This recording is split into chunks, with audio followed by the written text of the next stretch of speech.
I want people to think about some sayings like, there are no coincidences. And when some people are like, well, yeah, there are. Well, think about this. No, there aren't. Because if, just use words, for example. Let's say every word is exactly what it's meant to be. Whether somebody used words that were already there and took a piece of this one and a piece of that one and made it that would be the reason it was there. So then its name is not a coincidence. And every word that was formed as a word from the sounds and from the thoughts of it wasn't a coincidence, because that's the reason the person made it that word. So when someone says there are no coincidences and someone says, there are, I just want to say, do you think someone once just picked up something off the ground and said, rock? And then picked up something else and said, leaf? Then someone picked up something, walked over and bumped into where the leaf came from and said, tree? No, those things happened in a mind that is not of the human body and not of the human mind. But it was taken and interpreted through the human mind from its information, which was relayed through its minerals and its plants, or its minerals and its light through the plants, basically.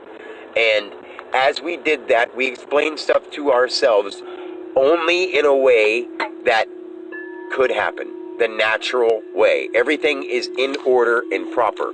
All the stuff that we take and we ebonicize or make fun, cool, hip names out of, that's something that somebody did and took and distorted and changed.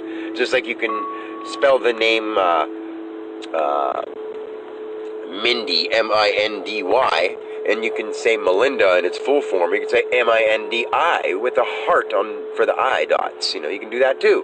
But every time you misspell something, that's not a coincidence. It's because someone chose to. So whenever someone says, it was just a coincidence, like in life, there are so many variables that no matter what happens, the two people or all the different variables that have equaled this happening make it so that there's no way it was a coincidence. You just don't know all the details of it.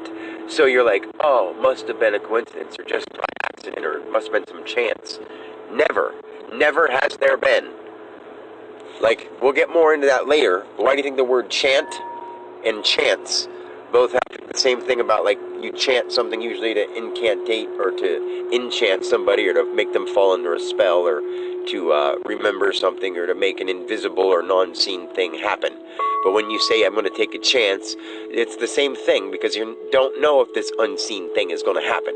It's the same thing, chant and chance. One is just a chant that you're hoping to add something with, and chance is something that you want to add something, but you don't know what it is. So it turns the T, which is a plus symbol, into an NCE, because its nation is characterized and it's energetically expressed, but you don't know what it is yet, because it's char take the R and put it down to an N, chan, CE. It's like out of the ashes comes something in some form of sense, which would be CE.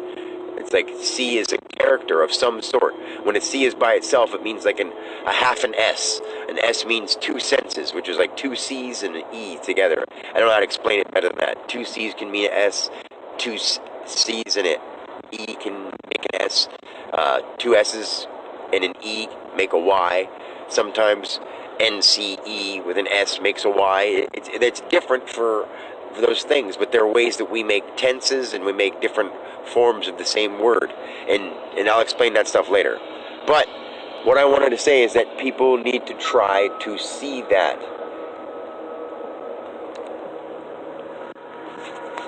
Whatever I started this talk with. So, until next time, peace.